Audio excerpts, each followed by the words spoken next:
Yeah, that injury by Embiid. I mean, can Simmons and Tobias Harris carry the load? I mean, what does this mean for the Sixers going forward? Because that injury, I mean, he's questionable for Game 5, but I'm expected he's not going to play.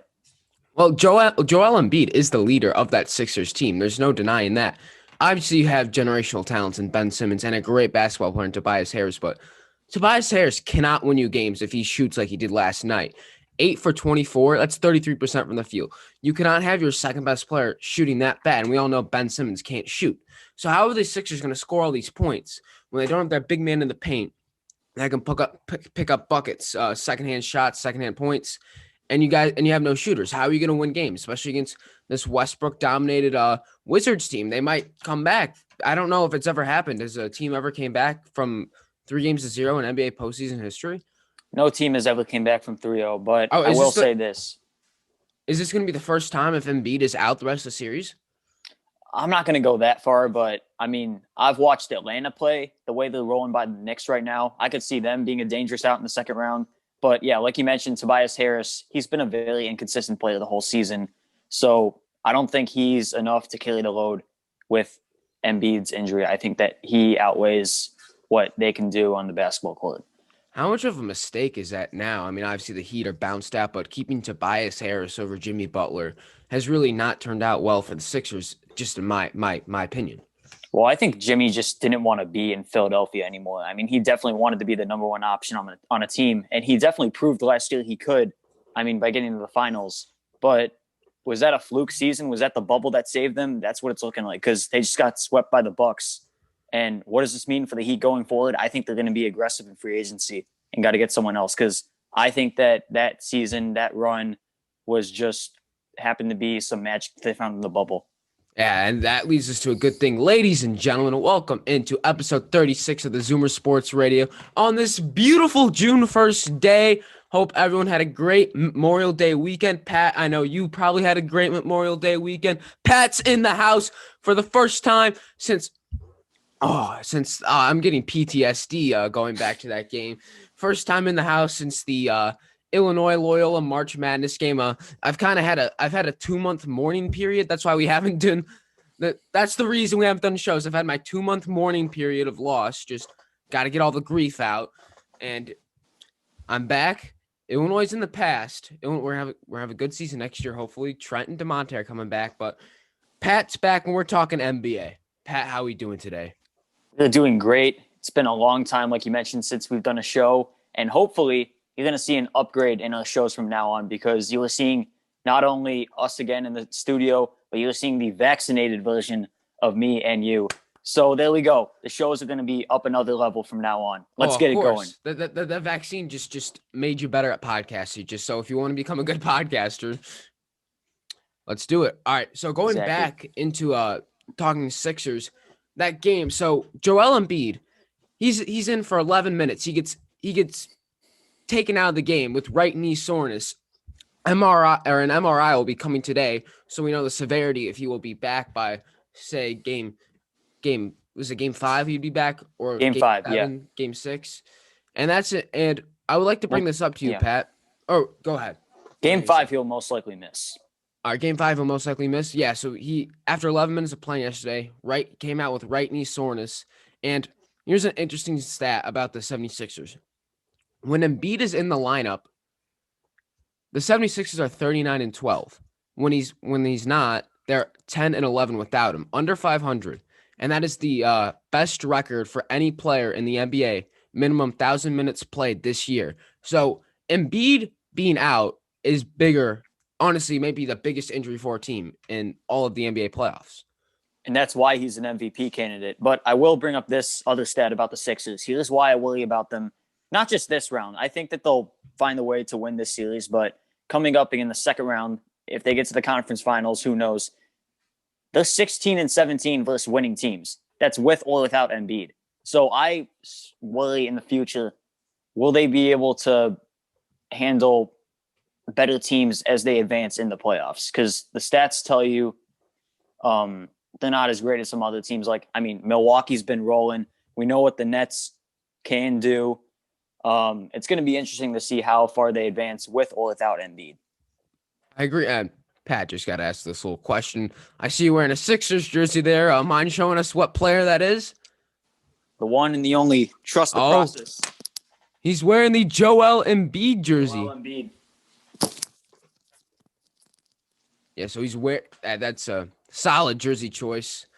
Going back to the Sixers. So Westbrook last night, crazy great game. He had 21 rebounds. You don't see guards really, or you don't see point guards ever getting more than 20 rebounds ever.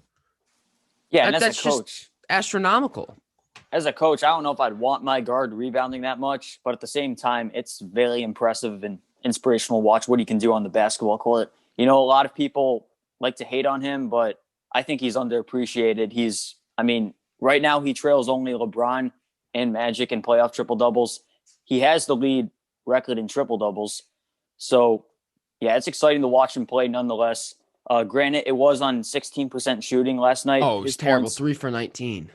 But collectively, the Wizards played really well. They had 7 guys in double figures. That just shows how well they played, and they were able to take advantage of the Sixers' liabilities yesterday. I'm just going to say this. If you can win games with your superstar, one of your two, obviously Bradley Beal, with your superstar shooting 16%, you're a good basketball team. I think the Wizards are underrated. They just didn't have time to mesh this season. It was, obviously COVID, a lot of restrictions, especially at the beginning of the season. So they didn't have a lot of time to form chemistry and stuff, obviously. So I like this. Russell Westbrook, 19 points, only made 3 shots from the field, 13 free throws made, 14 assists. Russ, that just shows something. If your superstar can win you games and only make 3 shots, obviously you want better, but that's still very impressive. Yeah, like you mentioned, the Wizards were 13th in the East about halfway through the season, and they were able to catch fire. I forgot what they went down the stretch, but they won a lot of the games late. So they did enough to get in the play-in tournament and then obviously make the field in the playoffs. But I think this is a playoff team going forward. Definitely, absolutely. I would agree. And if only the Bulls could get to the playoffs. I don't know. Looking at it now, I don't know if that Nikola Vukovic trade was worth it. What are your thoughts? It doesn't look like it. Dude, they gave up rounders. Yeah. I didn't think I get he's an all-star, but 2 first rounders for Nikola Vukovic. I never thought Wendell Carter. Yeah, he's not. I didn't think Nikola Vukovic was worth that much to give up, but hey, we trust in AK Arturas. Can't pronounce his last name. We trust in Arturas. We got to be like the brainwashed Sixers fans, trust in the process. We got to trust Arturas.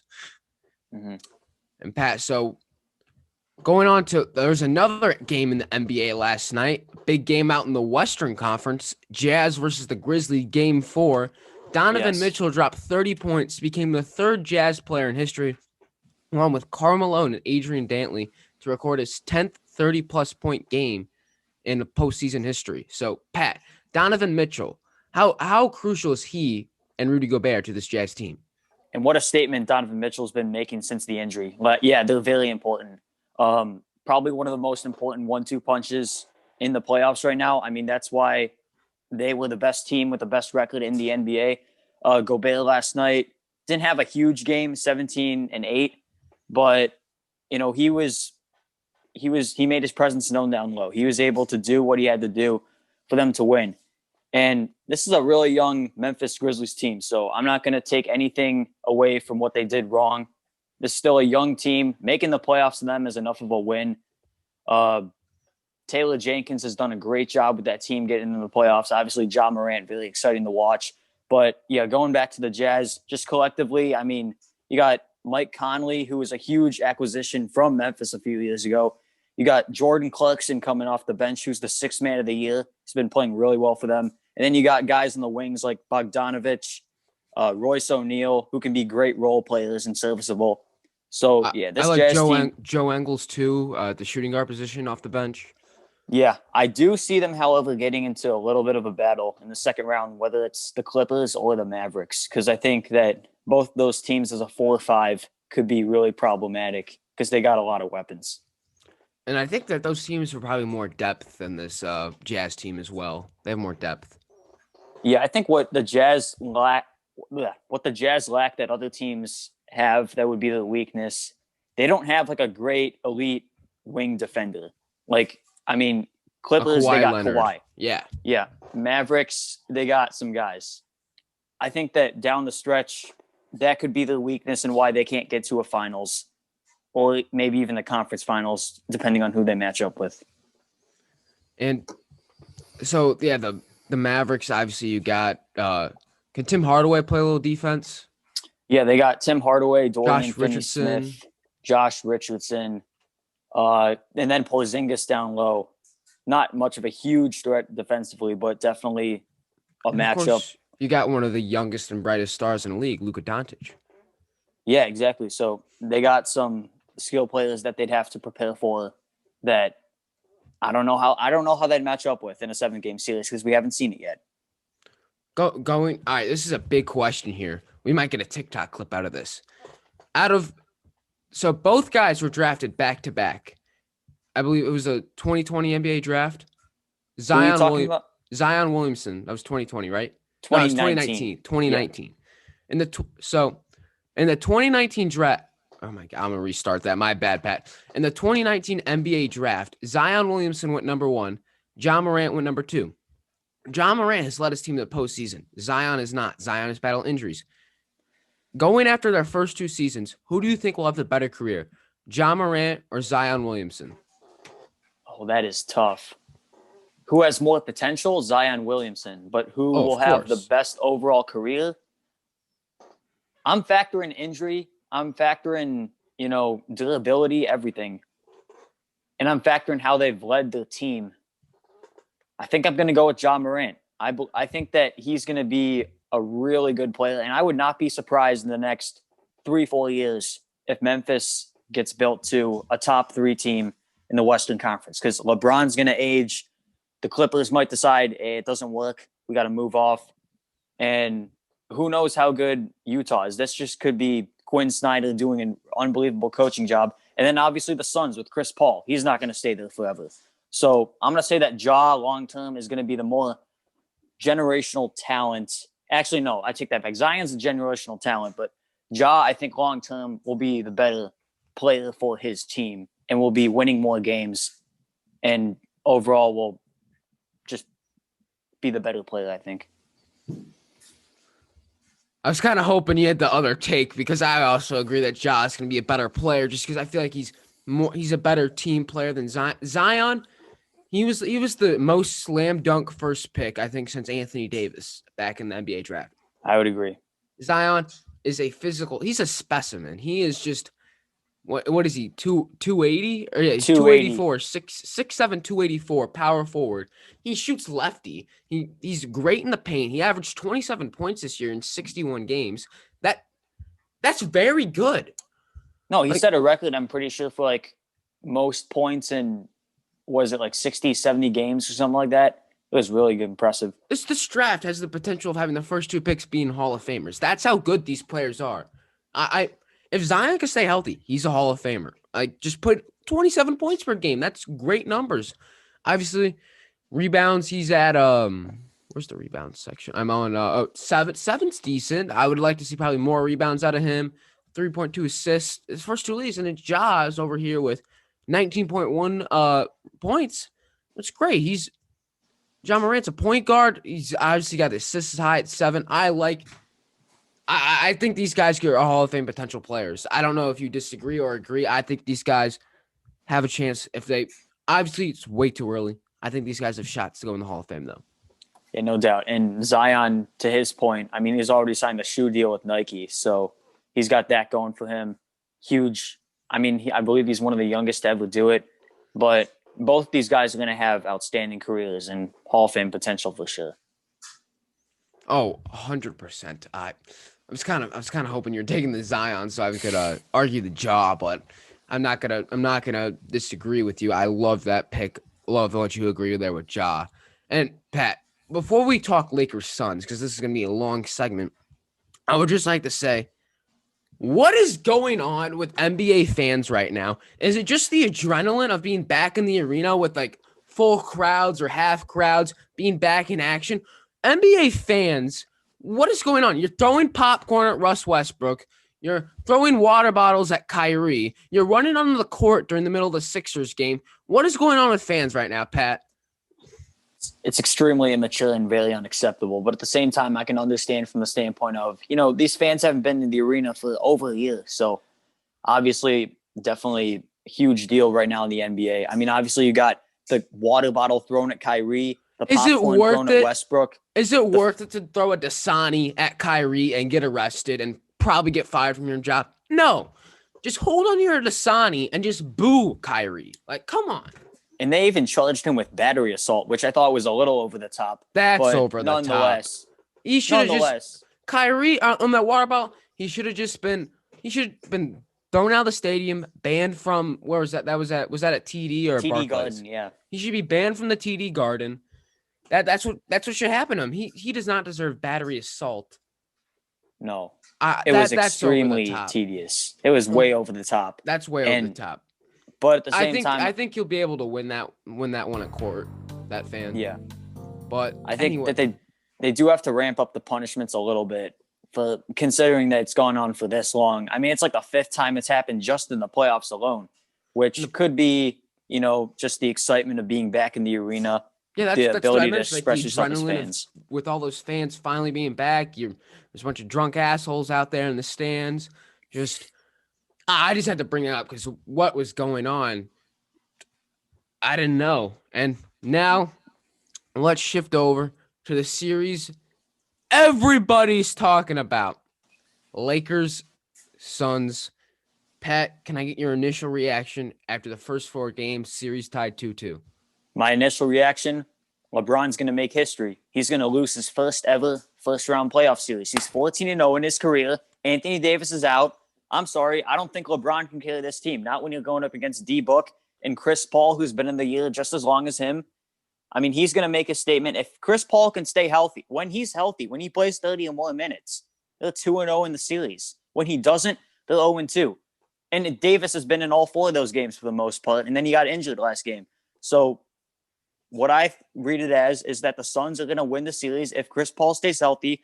I'm sorry, LeBron cannot carry this team of KCP and Alex Caruso and whoa, Pat, Alex Caruso's goated. Come on now. But I get your point. We love Alex Caruso. We don't tolerate Alex Caruso slander here. Yeah. I'm just saying I don't think that LeBron can carry this team. Yeah. I get what you're saying. No shot on Alex Caruso. I was just naming guys. Yeah. And I don't think Drummond can carry the load.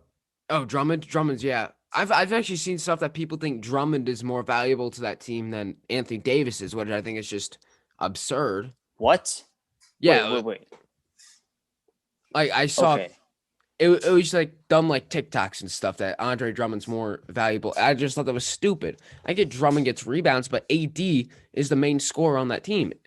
Unless you want to count LeBron, but over the past couple of years, AD, I feel like has been the big scorer on that team. No, he's evolved himself into like a Kevin Durant type of player, I feel like. I mean, back in his younger days, he wasn't nearly the versatile scorer he is right now. So, yeah, he's a lot more valuable. So, them losing him, I mean, I don't know when he's going to return. It was a groin injury. So, I mean, that's not just a one-day injury. He's going to be out in a couple games at least. Oh, 100%. Let's get into it more now. Here is my issue, though, with LeBron.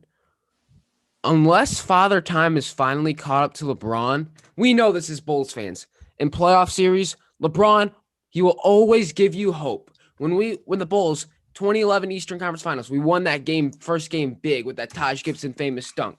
And we were tied 2-2 with them when Derrick Rose made that buzzer beater. I think that was 2014, 2015? 2015, yeah. 2015, yeah.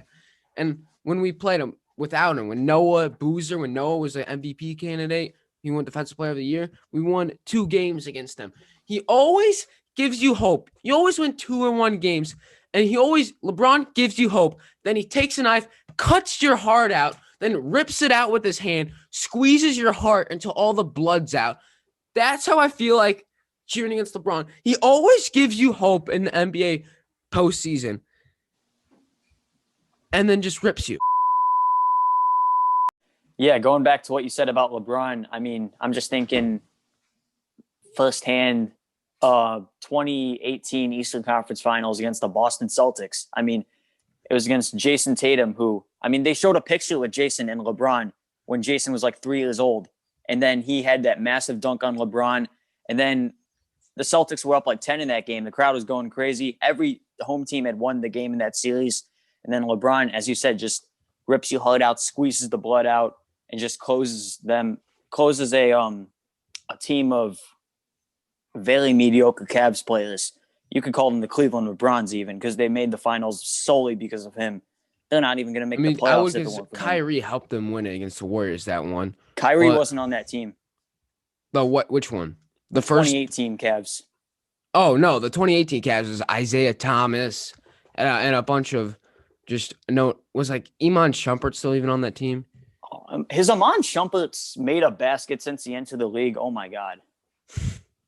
Oak Park kid. He's from Oak Park, but Oh, he is. Yeah, he's from just in OPRF. case I didn't get that take, I kind of want to run through my LeBron thing again. I'm gonna have a editing nightmare, but you know what? We're fine. We'll just use it. Anyway, so but LeBron, here's once again my problem with LeBron. He's an attention whore. LeBron is an attention whore. You can't deny it. He in the NBA Finals, what was it, 2013 versus the Spurs? Like the air conditioning was out in the arena. He'd get carried off the court to the bench because he was having cramps by like 4 guys. Do you remember that? Professional actor right there. Yeah, and That's then what he is. and then what was that game 1? He gets poked in the eye by Chris Paul. He's on the floor for 90 seconds. And then there's a scuffle between Montrezl Harrell and a couple of guys. And then once the attention's on the scuffle, not him anymore, he collapses from a LeBron. Oscar award-winning actor LeBron. We got to clap it up for LeBron. He's an Academy Award-winning, Golden Globe, whatever award you want to give him. Steven Spielberg Award, is that even a thing? That just give him every award for the greatest actor on history. He's better than Jack Nicholson or Dustin Hoffman, Robert De Niro, all the great actors. Not better than LeBron. But, dude, LeBron pisses me off. He's just he just got to accept that his time has come. I mean, he's even admitted. Well, I don't think LeBron. LeBron's time has come. I still think he's a top 5 player in the league. Well, no, he's not done yet, but he's not in his prime anymore. Oh, obviously. No, he's not in his prime. And Pat, would you consider that last ring a Mickey Mouse ring? Yes, absolutely. He got bailed out by the bubble, by the shutdown. His old ass needed some rest. He got it. And then obviously in the bubble, that's why he was able to win. If it weren't for that, I think the Clippers would have won. I think that you would have seen them lose in the conference finals. He got bailed out by the bubble 100%. Yeah. He got his 4th. I don't think he's going to get 6. I really don't.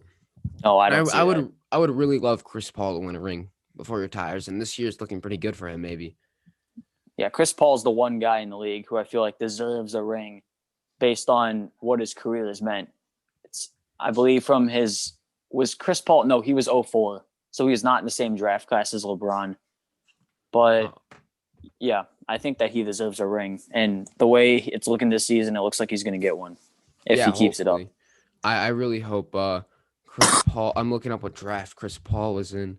He was in the he was in the same draft as 05. Okay. Were you thinking of the Dwight Howard draft? Yeah, that's 04.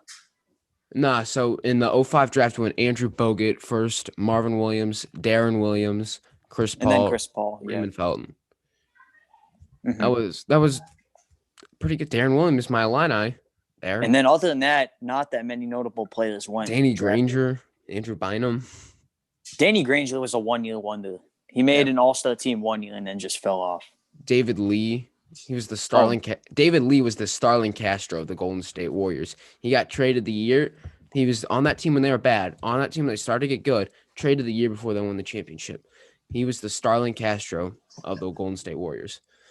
They got Monte Ellis. As Dewey enters the background there. There we go. Shout out to him. A cameo from Dewey. There we go. I think we've done a lot of basketball talk. Any final NBA things? Let's shift it over to NFL. Yeah, let's shift it over to some Julio Jones talk we got going. Yeah. NFL, huge news, Pat. Exactly today, we're 100 days away from NFL kickoff. Really? First game. And Yeah, I it's a learned that on. 17-game season. Yeah. So a bunch of records, single season records are going to be broken this year. Mm-hmm. What are your thoughts? Do you like the 17-game schedule? Personally, as a football fan, I mean, it's more football for us to Of watch, but at course, the it's more same football. time, 17 is just an odd number. Like, why expand the season? Like, I'm sure the players need the rest. I And think there's just going to be 17, two bye weeks too. yeah. I mean, they're doing it like every team's playing a division winner based on your schedule from each division. So, And then they have one random game, like the Bears are playing the Vegas Raiders. yeah, Like that's the extra such a game. random game. And I think the Bears. What division do the Bears play this year for AFC? They play the AFC North. Yeah, they play. Oh, So they got that a might be really three tough losses. schedule. That might be 3 losses right there. And Ravens, then Browns, and Steelers. and I could see the Bengals and Joe Burrow going on the road and winning that game. Yeah, I would like to see who they start, Andy Dalton or Justin Fields. But anyway, we could talk Bears, but we want to get into Julio Jones here. So here's a little things on the background. Here's a little background on the Julio Jones situation. So Julio Jones claimed that he on Undisputed with Shannon Sharp. Shannon Sharp asked about his future with the Falcons, and he said, quote unquote, I'm out of there. So I think it's pretty known after that he's gone. There's no way Julio's coming back. And one of the teams that was considering trading for him, I think we can take out of the mix. I believe Shannon in that interview also asked him, what do you think about playing for the Cowboys? And he's just like, I want to win. So I don't know if that means that he doesn't want to go to Dallas. He doesn't want to go there because they already got a loaded receiving core. Oh, Gallup, Cooper, and CeeDee Lamb. So as of right now, the teams I have in the mix, and then one that I'm pretty sure is of these 7, I'm pretty sure is out of the mix. I got Rams. 7. I have four major ones, but I want to hear your 7. Yeah. Rams, Titans, Eagles, Seahawks, Patriots, Ravens, 49ers. I would also add the Colts and the Cardinals in there. Okay, yeah. So, because I have those 2. All right, so I'm going to go through my 4, which you have 2 of them. So, let's do the Seahawks together. Seahawks, how dangerous would that be? Russ Wilson at quarterback, DK Metcalf on the left side, Julio Jones on the right side. You got Tyler Lockett in the slot. That's a defensive nightmare. Yeah, and with the amount of young receivers that Atlanta has, I don't think they would have to give up any of those, either Metcalf or Lockett, to get. No, they wouldn't. I think they just have to give up a first rounder. I think a first rounder is worth it for Julio. Oh, first round pick is more than worth it. And considering his age, I believe he's 30. 34, 32. He is. Oh, he's 32. So he's got some time left. Yeah, it's not like he's Larry Fitzgerald, 37 years old. I think Julio Jones can get 2 more Julio-style seasons, if not more. No, he's definitely still capable of making a Pro Bowl. Of course. But on that Seahawks team, that wouldn't matter because they would just be loaded. Russ would have unbelievable weapons. I think they'd top the Bucs as the best trio in the league. I still think the Seahawks' problem would be defense, though. Defense wins championship. Yeah, championships. They got Carlos Dunlap last year at the trade deadline, but then they soon lost him. Obviously, they got Jamal Adams, Quadre Diggs, KJ Wright, Bobby Wagner. But, a lot of big-name defenders, but that defense collectively just isn't the same. The offensive line is really bad, too. So it's funny the shift that they had. Back when they won their Super Bowl and lost to Brady on the Malcolm Butler play, they were this big defense. Legion of Boom, Cam Chancellor, Richard Sherman, Earl Thomas, Jeremy Lane, Brandon Browner, Byron Maxwell. I think I might be missing one more. But they had this great secondary. Now it's dilapidated. Not a single guy's left from that secondary. Yeah. The only guy left from that team, I think, is Bobby Wagner and KJ Wright. Mm-hmm.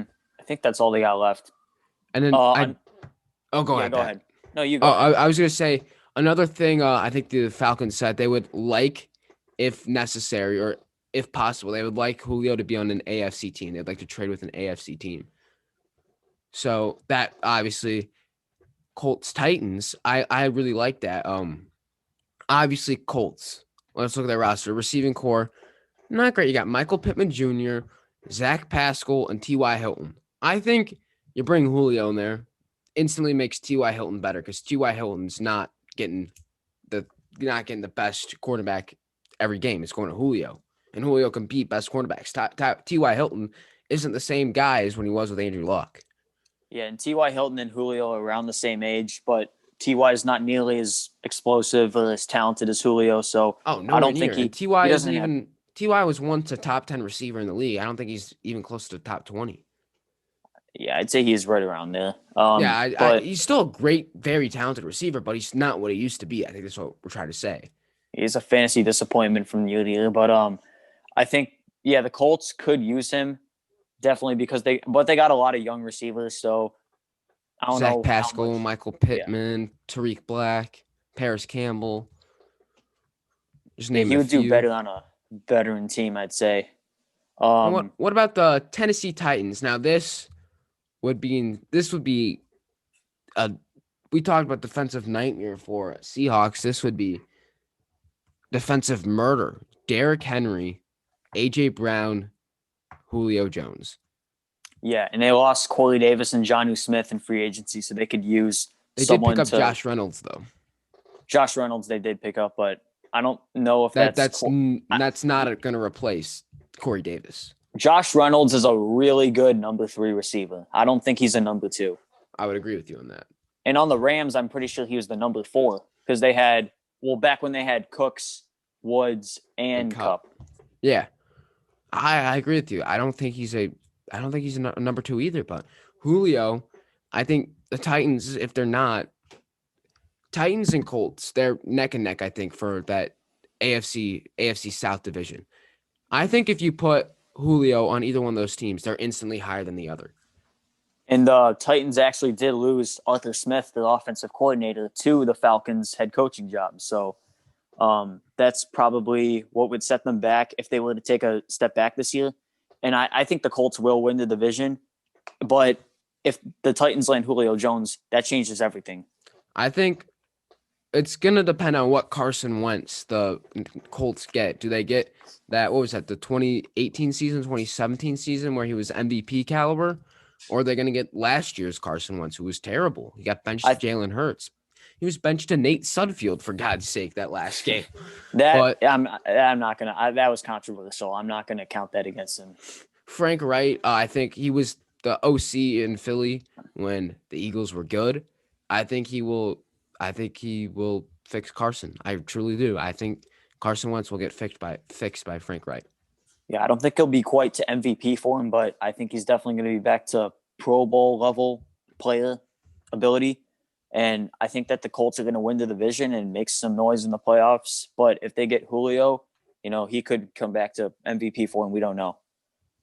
And then I want to go over the Cardinals, which the only reason I put them in there is that DeAndre Hopkins said he would rework his contract to make it more backloaded to get Julio in there. Just all right, close your eyes. Just imagine you're a defensive coordinator going to plan. You see Cardinals week 1 in your schedule. You go to plan.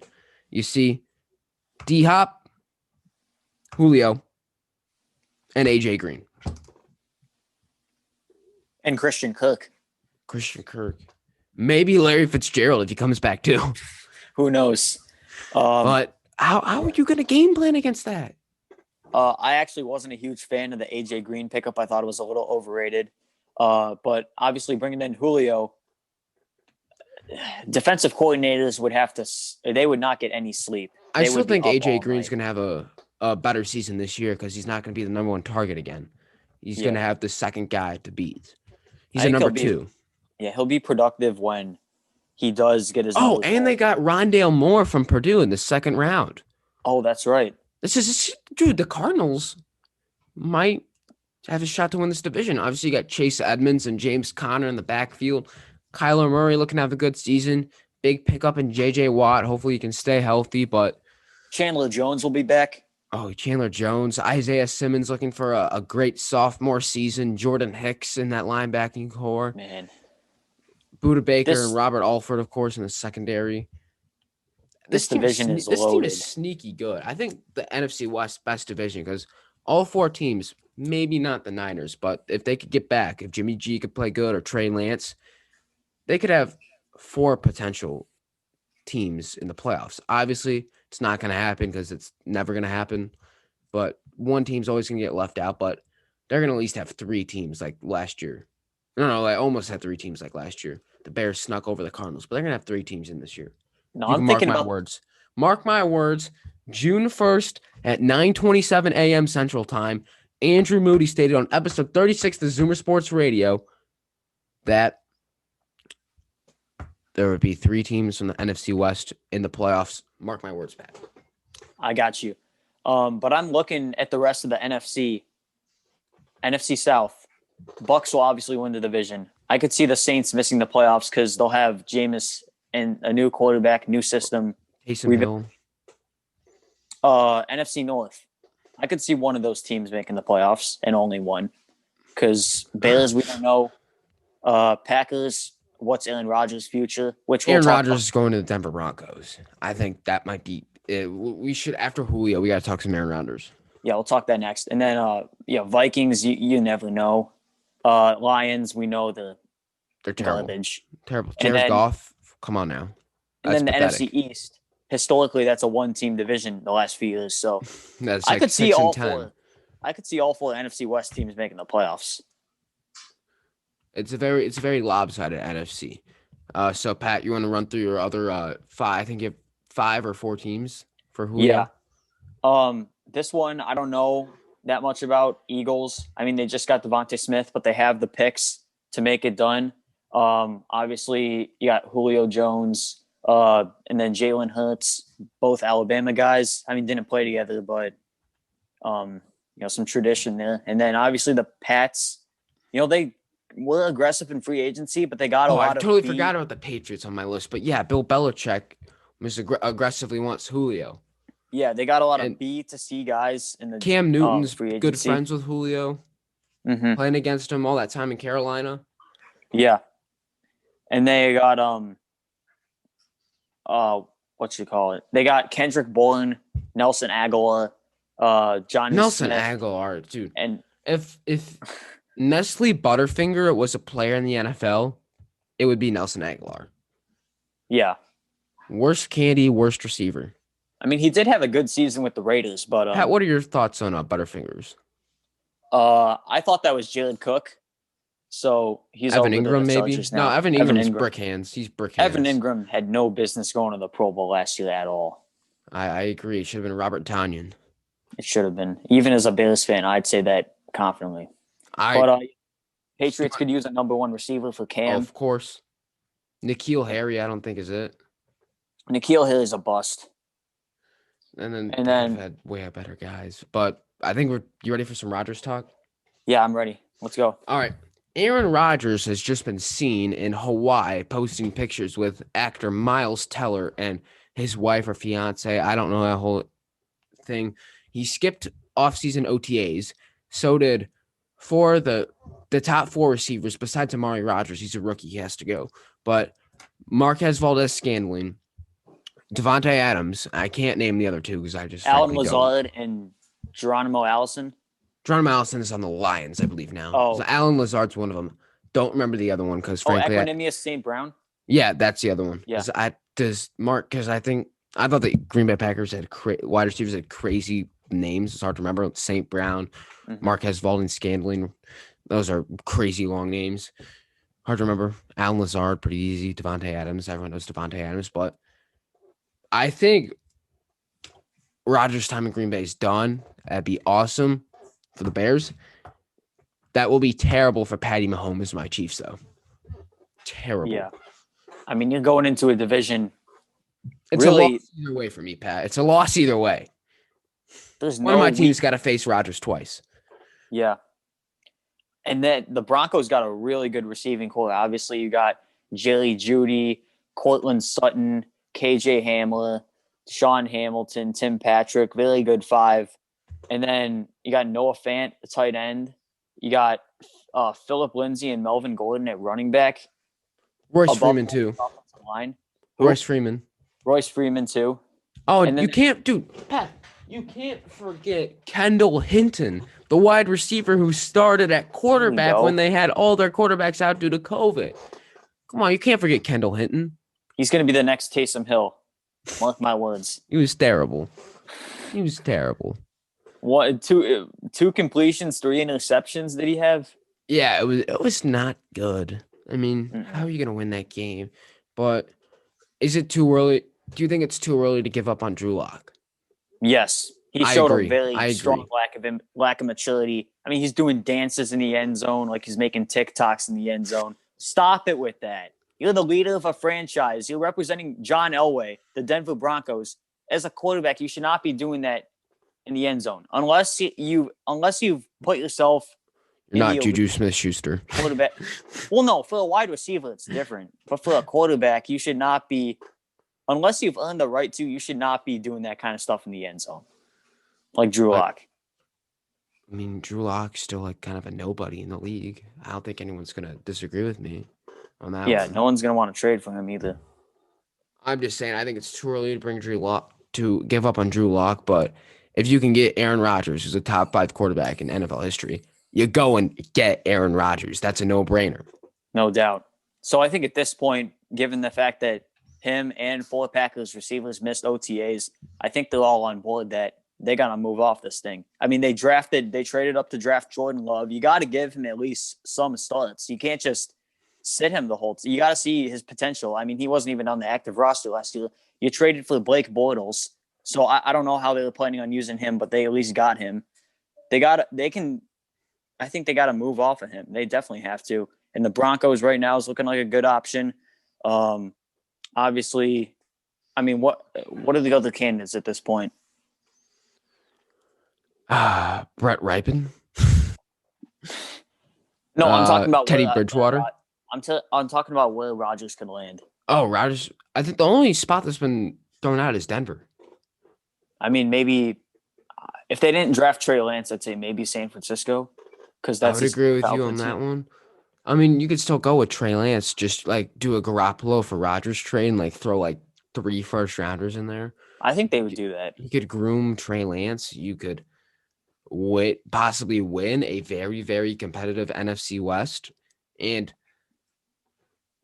that's a lot, but Pat, it's June 1st. It's summer. That's enough fall football talk. Let's talk about our red hot Chicago Cubs. Here we go. They've won 8 out of their last 10, 7 out of their last 8 to be exact. We are finally in first place over the St. Louis Cardinals, St. Louis scumbags, I should say. And we're having key no-name players step up with all of our injuries. Key no-name. Pat, tell me how many of these guys you know. Patrick Wisdom, Rafael Ortega, P.J. Higgins, Eric Sogard, Nick Martini. I've heard of Nick Martini, and that's it. I have not heard of any other of those guys. These guys are stepping up. Patrick Wisdom yesterday, he's a rookie. He hit 2 homers. He's 29 years old, and he's a rookie. That's how just they're taking these irrelevant players, putting them in the lineup, and they're playing well. Rafael Ortega hit a homer the other day. P.J. Higgins is doing great behind the plate as he's the backup for Wilson Contreras right now. Eric Sogard is a starter, and he's a career utility player, but he's starting right now, and he's playing well. Let me read you the Cubs injuries right now. A bunch of key players. Anthony Rizzo, back day-to-day. That's why you're seeing Patrick Wisdom in the lineup, Chris Bryant at first base. Trevor Williams, one of our starters on the 10-day DL. Jake Marisnick and Jason Hayward, both out on the DL. It's the IL, the injured list, the 10-day injured list. Hamstring, both of them are out. That's where you see Ortega and Martini. That's where they're filling them in. David Bodie, big home run versus the Reds last week. Won a 1-0 game on a very cold Friday night or Friday afternoon. Very cold. He hit the homer there, dislocated his shoulder the next day. Nico Horner, 10-day IL. Matt Duffy, 10-day IL. Matt Duffy was flaming hot Cheetos at the plate. He was on fire. He was doing everything right. Alec Mills, back injury, 10-day IL. So I'm just naming you a bunch of key players. Bodie, Horner, Hayward, Rizzo, all on the IL. And we're having these no-name guys step up. That's how you win World Series. I'm not saying this is a World Series team, but They're a lot better than we thought they were going to be. We were worried they might finish fourth in this division, Pat. Yeah, they're catching fire at the right time. And obviously, we got a good core of guys who have been able to stay healthy, like Peterson, Bryant, Baez. Hap's been a bit of a disappointment this year, but He's Contreras, done decent. He's done decent, but yeah, I'll pull up a hat. Oh, I cannot speak. Ian Happ's stats. Ian Happ right now. My Wi-Fi's on. He's batting 207. So yes, he's been a disappointment at the plate, but he's got a little power number, 6 homers. But good point, Pat. Ian Happ has been a disappointment. But I mean, like to start the series off against the Padres, who look like the best team in the league as of right now, to be, I mean, Big we'll see win how last if they can night. keep this going. Baez Huge went win deep twice. Bryant Huge went win with deep. it. Wisdom went deep twice. Unfortunately, Tatis Jr. went deep. Mm-hmm. You see that play Tatis Jr. had the rundown? Like he was missed insane. the tag. That wasn't as cool as Javi Baez though in Pittsburgh.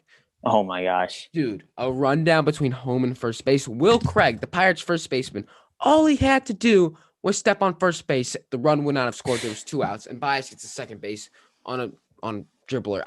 Or on a ground out to third baseman. he wants it more.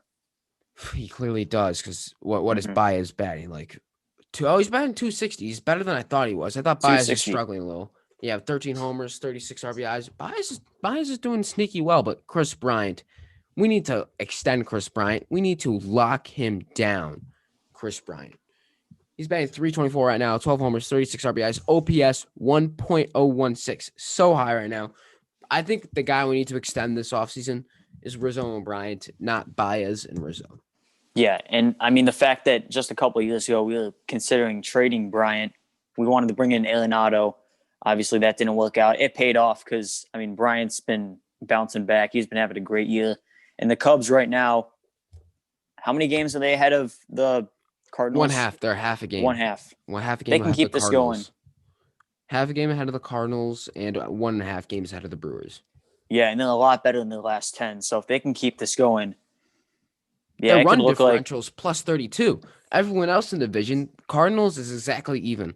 Brewers minus 12, Reds minus 16, Pirates minus 78. That's terrible. Just saying, there's hope there. And guess what, Pat? With the Cubs, LeBron James can't come to us, take a knife, open up our chest, rips our heart out, and squeezes us blood until there's no blood left. LeBron can't do this. LeBron can't do that to our Cubs. There's no LeBron to do that, correct? And the Cubs only do that to themselves. We beat ourselves. That's facts. I mean, obviously, last year against the Marlins in the playoffs proved a little too much, but we scored I'm looking for run each game. But the Cubs are hot, red hot. I love what I get from these guys. Wisdom, Ortega. The pitching staff's doing well. Our bullpen is doing phenomenal right now. Mm-hmm. So shout out to Keegan Thompson and Tommy. Craig Kimbrell is. I can finally trust Craig Kimbrell again. It is so nice to have an elite closer. Mm-hmm. And what we saw yesterday from Cole Stewart. Great bullpen Chaffin. Day start. Andrew Chaffin's had an awesome season. Ryan Tepera, of course, the guy who got an MVP vote last year. And I'm hoping we get a little better from Tommy Nance did great last night on his first I think that was his first appearance. Nah, he's been in before, but I'm hoping for better from Jake Arrieta. Well, but Pat, I think it's time we go into our brand new segment. Let's hear it. All right, are you ready for it, Pat? I'm ready. All right, guys. Brand new segment. We're gonna do this after every episode, no matter what the episode is. We're gonna do a top 5 list. Now, how is this gonna work, Pat? I'm going to give you the first pick here. And the first pick is a big advantage because it's not like a snake draft. No. First pick, you get the first pick for every round. So second pick is the second pick for every round. There's going to be 5 rounds. So obviously, it's top 5. So you're going to get your first choice. You're going to get your second choice maybe if I don't pick it. But you're going to have the first pick for every round. And what we're going to do is we're going to post both the lists on our Instagram page. So make sure you go follow that Instagram, Zoomer.sports on Instagram. Make sure you go follow us there, and we're going to post a poll on our story, and you vote for who had the better top 5 list. And we're going to keep stats of how well we do. You So it's ready? going to be like a draft. Yeah, it's gonna be. Yeah. But we're just gonna be ranking our top 5 list. But once someone takes it, they're gone. Yep. But it's not exactly a draft. It's just top 5 list. They're gone. If they're gone, like say if we were ranking SpongeBob characters, we're gonna rank crazy stuff, not all sports related. Say we were taking SpongeBob characters. Say I have first pick. I take SpongeBob. You can't take SpongeBob. You can take Patrick. You can take Mr. Krabs. You can't take SpongeBob. Got it. I like this. I'm pretty pumped. Pat, do you I want like to do you want to release the topic idea for this top 5 ranking? Our first one. So our first one this week, we're just going to keep it sports related to start off. We're going with college basketball announcers. So we're going to rank the top 5 for each. Let's go. I'm pumped for this one. College basketball announcers. We all love them. We all listen to them. We all love. I think college basketball has some of the most talented broadcasters in all of sports. I think them and the NFL are the most talented. I think you would agree with that one. Without a doubt. Definitely cream of the crop when it comes to announcers. All right, Pat. If you want to get ready, you're on the clock with you're on the clock with your first pick, first ranking. We're gonna go 1 through 5. We're gonna start at the best. Okay, so the best, my favorite college basketball announcer, used to do a lot more. Used to do CBS, but as of right now, he just does the Big East tournament. I'm gonna go with Gus Johnson. No, that's my pick. Instant classic. Gus Johnson is some of the best calls. He's electric. He lights up the arena. It's your pick. You explain your pick. I just think that the energy he brings is unmatched to any other announcer. I mean, some of his best calls, he's just screaming his head off. The passion he brings to the game is just amazing and great to listen to. It's what makes college basketball so great, is primarily what he contributes when he's the announcer. It's just so fun to watch. We got to get him back on March Madness because he was just perfect for March Madness. The energy, the upsets, the buzzer beaters, and Gus Johnson is by far the best at matching his energy with the flow of the game. If it's a close game, you'll know it's a close game. Gus Johnson will make you know it's a good play. And also, I love him on the Big Ten Championship for football too on Fox. That's true. Gus Johnson there, but this is a basketball draft. Great first pick. I love that Gus Johnson pick. All right, Pat, ready for my pick? For number 1, I'm taking this guy calls Big Ten Network games and also on Fox Sports along Gus Johnson. I'm taking Illinois legend Stephen Bardo with my first pick. There we go. It's a solid pick. Stephen Bardo, what I love about Bardo is I think he's the best analyst at telling you the flow of the game. He's the best at telling you what you can't see from your TV screen. When he's broadcasting, he tells you if he notices a player on the bench doing something that you won't see because you're watching the game. He's the best at picking little things up on the court, that tendencies that say he's watching Trent Frazier and he's missing his jump shot. Say he can notice, and he's so good at delivering the game and explaining what's going on, and I love him. He is a great presentation for this game. Stephen Bardo is my favorite analyst in the game and one of the best. He's the best at picking up and he's the best at presenting the game. He's the best at picking up on those little things that you can't see at home. He's the best I've said this already. He's the best presenter of a game from the analyst point of view, the color commentator. Yeah, like you said, he's one of the best color commentators in the game based on everything he does in analyzing the game. And that's a really solid picture in your head, even though you can already see it. He gets the little things right that you can't see on TV. And you go, oh, it makes more sense why the coach did this, why this player isn't playing well, why this player is hot in the corner.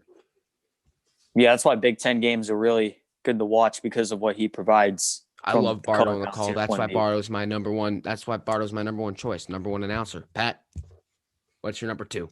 I think it'd be more like even list if we did a snake draft. So like you do your number 2 and then I do my number 2 and 3.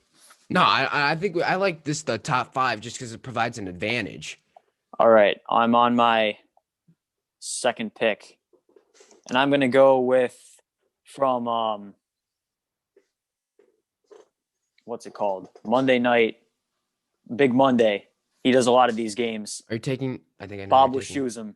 I love the way he announces the Monday night games. Just similar to Gus Johnson, not nearly as emphatic, but he provides a great energy when a game's close. I mean, I remember he did the Kansas-West Virginia game a few years ago when they had that crazy comeback. You could just feel the electricity. He does a lot of games with Dick Vitale as well, who we might bring up later on the list. But the amount of electricity he brings to the game, just really fun to watch when he's the announcer. He also does some of the bowl games for college football, but he does his job on ESPN better than a lot of ESPN announcers out there. And I love watching the game. Great play-by-play guy.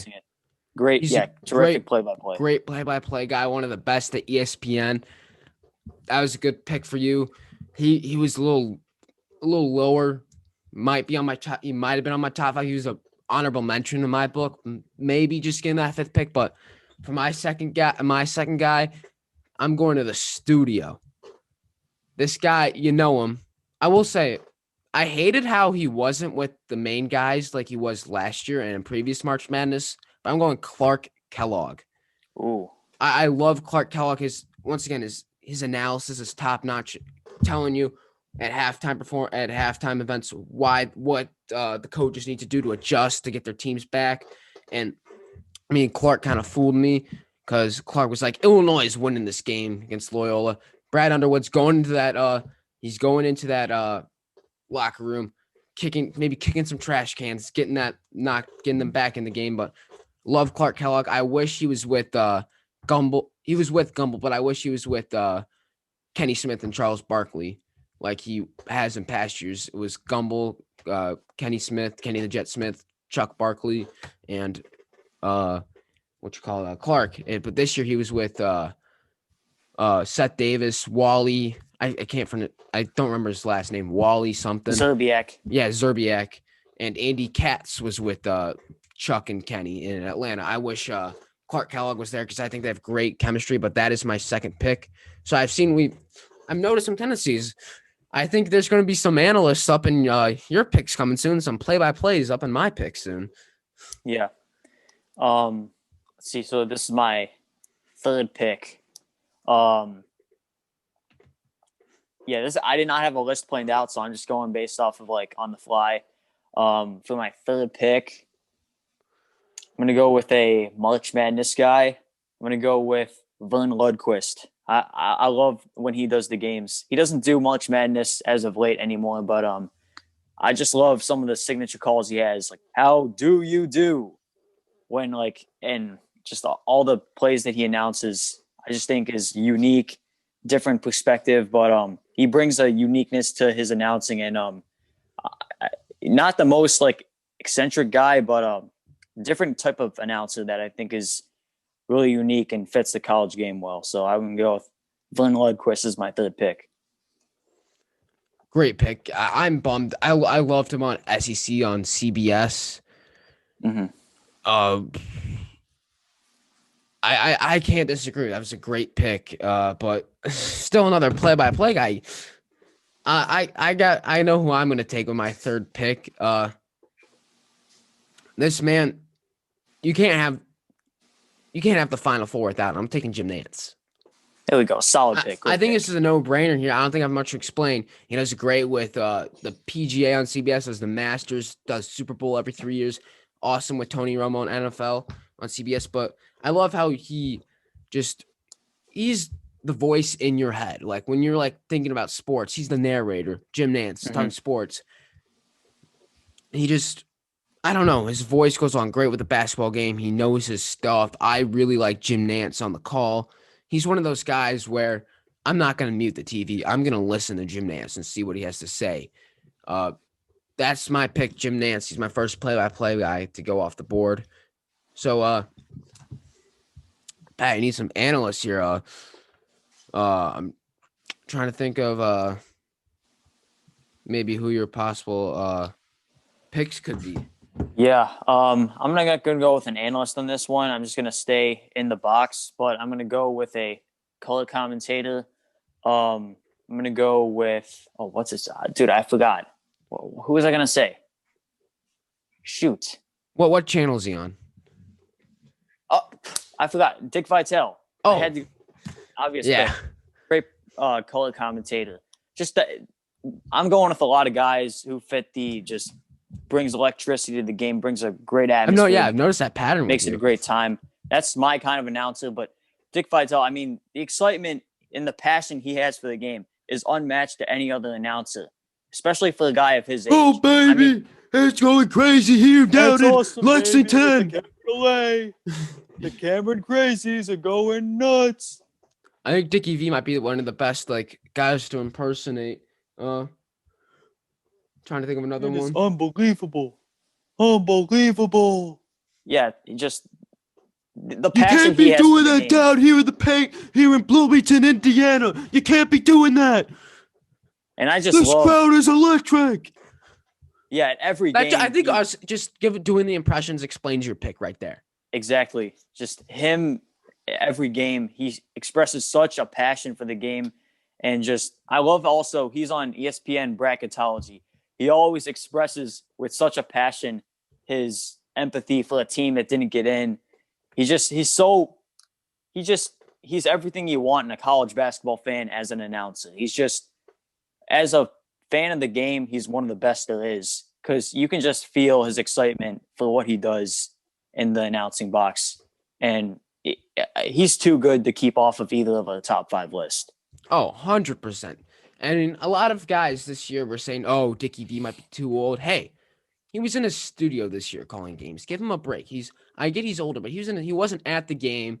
He wasn't courtside where you could see all this stuff. And I think that's a big thing that guys like Bardo and Dickie V, who are able to just explore the game so much and tell you what's going on around the arena that you can't see through the cameras.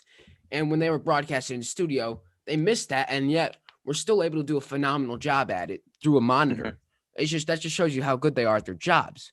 No doubt. All right, so looking at my list, I have 2 analysts in mind. I'm trying to think, because I already have 2 analysts. So I think I have to go with a play-by-play guy. But I think I might save that.